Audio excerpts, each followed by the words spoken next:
Ako simbahan, dili malikayan duka unta kamo. Experience na ninyo? Di ba? Mao gyud ako ang gibati every time na dalon ko sa simbahan sa ako ang mama sa una kay akong mama mao man gyud toy kanang prayerful, no? Akong papa dili kay to siya moadto og church but always tong magbasa og Biblia diha sa kanang before matulog. Ingon ana mo'y akong experience sa ako ang pamilya, no? Akong mama musimba gyud to, so ako babayi man ko, so mo na dalon gyud ko sa church. But anang mga elementary pa ko, dukaon gyud ko. So one time dili malikayan kuan man gyud kami for a while sa hapos ang kapuan akong naong kay gasigit gatubod ang singot.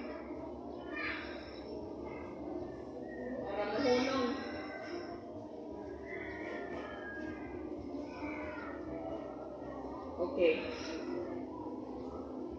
So mao to na naaman kay rason gyud, dili ko malimot ani natay rason, so nagpalangay-langay kay para aron dili ka uban og simba. So mo na nabiyaan gyud ko sa ako ang mama. Lipay ko deep inside, lipay ko kay gibiyaan ko kay para aron maka-escape ko sa church kay kanang pila gi ka og laay, wala pa kaayo kay interest ingon anak ba. But sa dihang pag-uli sa ako ang mama, giingnan gyud ko niya, dili ka kasimba karong adlaw, dili na ka muskwila. Wala na tanan unsay mga kaning butang na atong gikalipay, stop na tanan. So niingon ko na moadto gyud ko, musimba gyud ko.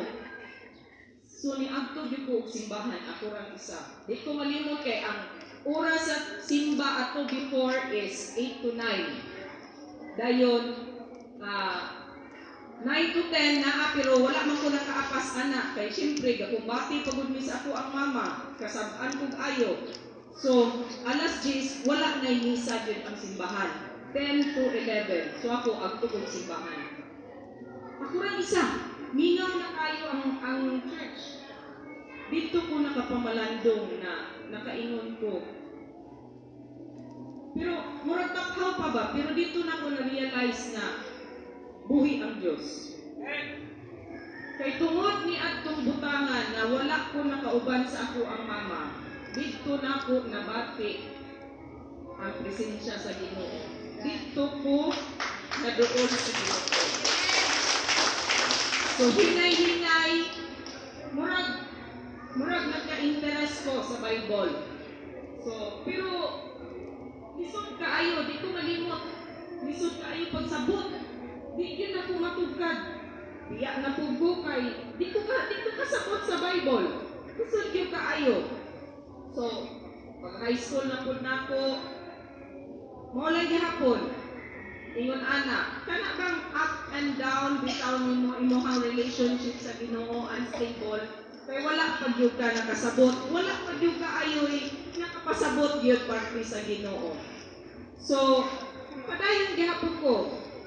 Padayon sa pagsimba gihapon ingon ana, pero dili gyud ingon ana ka deep ang imong relationship sa Ginoo. So, ako open man ko sa tanan.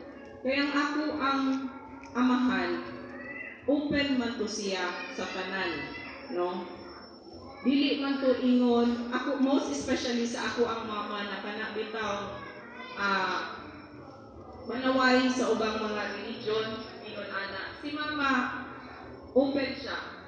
So muna ako na mo invite nako mo kuan ko kana waktu po ko sa ilahang simbahan. Matag simbahan, sa ako alam ni kaugalingong experience, na ay mga butang na uyon ta, na ay mga butang na dili po ta uyon. Diba? Pero isa na ang akong naobserbahan na sa pagsimba nato sa Ginoo, isa ra gyud ay ang ato ang tumong. mao ang buhing Dios. Bisan asa na simbahan ta na moadto, isa ra gyud ang atong kalagaran kundi ang buhing Dios. So dinha sa akong paglatay-latay sa mga kasimbahanan, mao'y akong labing nakatunan ang pagsimba, pagdayi, pagpasalamat sa Ginoong buhing Dios. So muna na, diba, ako ang papa politiko, mayor sa una. 3 terms to siyang na mayor, and then napildi.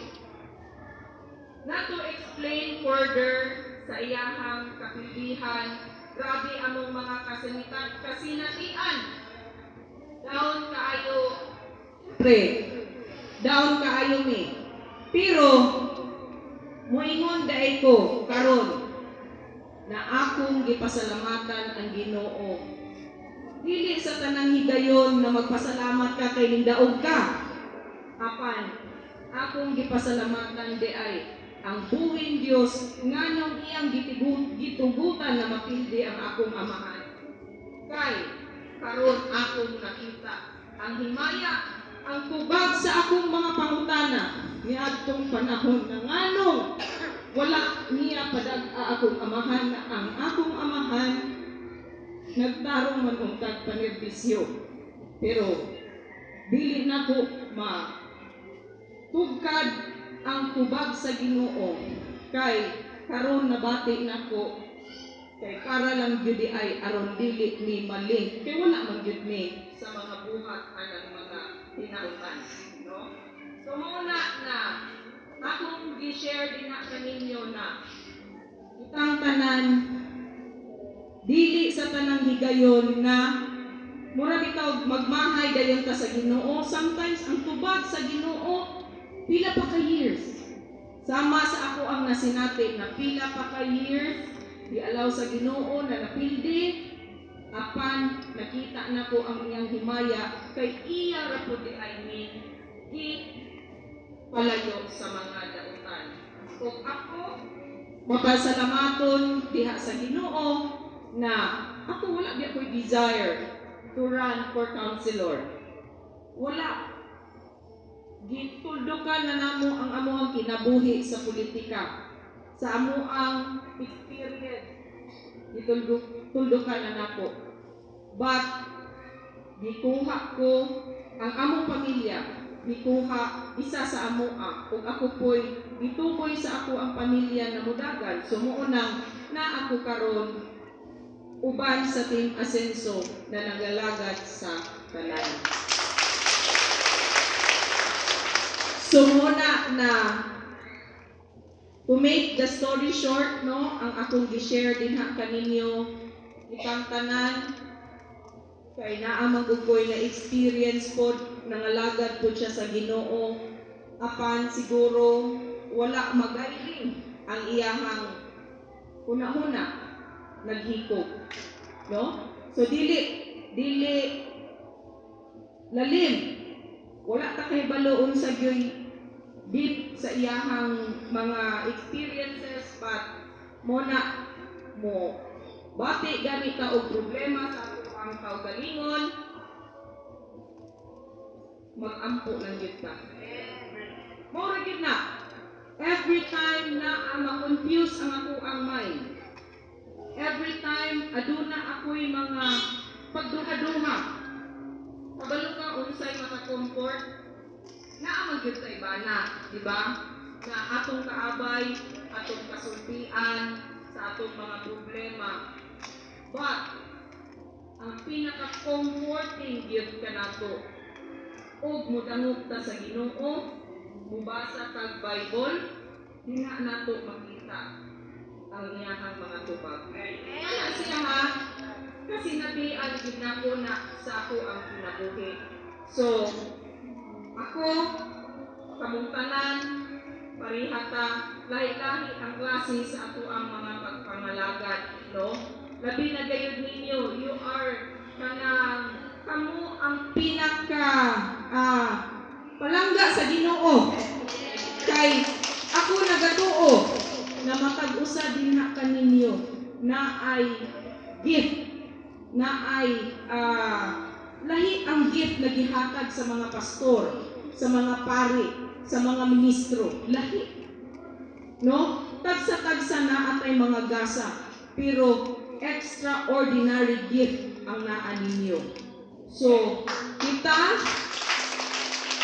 mga tao ramanta, akong ipaabot lang po din kaninyo sa akong yanong mga eksperyensya na sa tanang higayon, mitras ani apat kita sa kalibutan na atay mga pagsulay dangog prayutas nga Ginoo. Amen.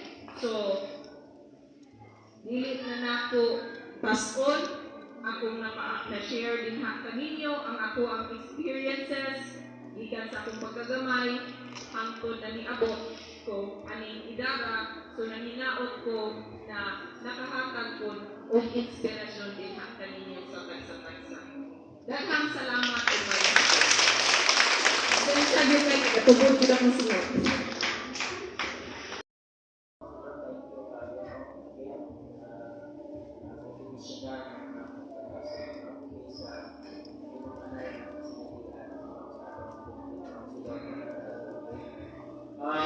Salamat po. Salamat din siya. Natang appreciation tayo ng saya dito na sa 25, sa March 25, para sa Tugma, mga invitation sa Tugma, sa program. Bago tayo mo ang tawag ng Tugma. So, speaking sa tulong mo, ikaw, si Vice, at si Mars.